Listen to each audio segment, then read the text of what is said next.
apakah ada dampak kesolehan orang tua kepada anak? Besar dampaknya. Baik kesolehannya dalam bentuk selalu tepat waktu ketika sholat, berjamaah di masjid, tahajud tiap malam, saum Senin Kamis selalu dilakukan, baca Al-Quran, infak dan sedekah. Dampak kepada anak besar dampaknya. Dan ini dibahas oleh para ulama dalam bab Sholahul Aba wa Atharuhu alal abna.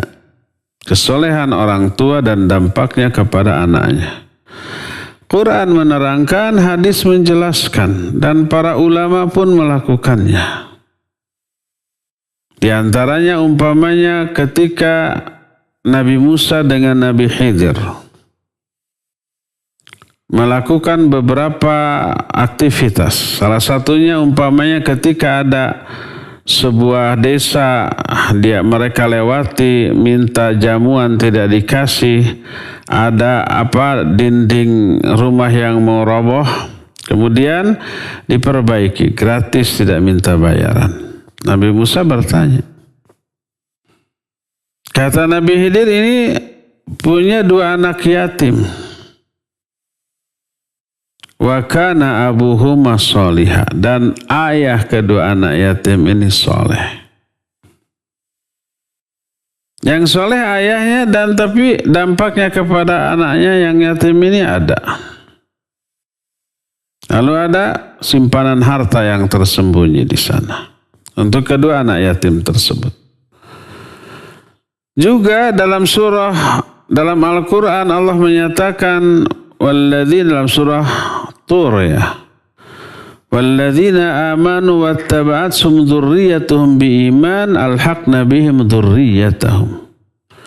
Orang-orang yang beriman dan diikuti oleh anak-anak turunnya dalam keimanan, kami akan satukan, akan ikutkan anak-anak itu kepada orang tuanya. Maknanya kata Ibnu Abbas, anak-anak akan dikatrol, diangkat di surga selevel dengan orang tuanya yang ahli ibadah, walaupun amal anak-anaknya jauh di bawah orang tuanya. Anak-anaknya ke surga level bawah karena ibadahnya pas-pasan. Orang tuanya ke surga levelnya tinggi karena ibadahnya hebat. Maka anaknya dikatrol selevel dengan tingkatan orang tuanya. Dan ini pengaruh kesolehan orang tua terhadap anak-anak. Makanya Sahal At-Tusturi menyatakan, inni usolli fadzakartuka fastaktsaru li ajrika. Wahai anakku, aku sholat. Tiba-tiba aku ingat kepada kamu, maka aku perbanyak sholatku. Malah ketika masih bujang juga, Sahal At-Tusturi ini sudah sudah jadi ahli ibadah luar biasa. Sampai dewasa, sampai tua, ditanya kenapa?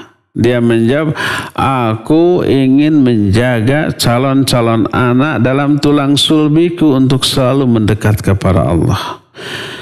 Masih dalam bentuk sperma, anaknya belum lahir, entah ibunya siapa, tapi sudah dibawa ibadah, dibawa tahajud, dibawa saum, dibawa membaca Al-Quran.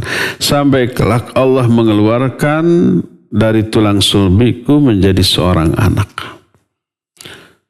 Sejak bujang itu calon anaknya dibawa ibadah kepada Allah, taqarrub kepada Allah. Walhasil kesolehan orang tua besar pengaruhnya kepada anak. Oleh karena itulah maka kalau ingin memberi dampak yang baik kepada anak-anak, baik dalam kehidupan di dunia ini apalagi di akhirat, dalam barisan sampai di akhirat nanti, maka solehkan diri-diri kita sebagai orang tua. Belum lagi nanti ada faktor genetika menurun ke anak kita ya. Wallahu a'lam.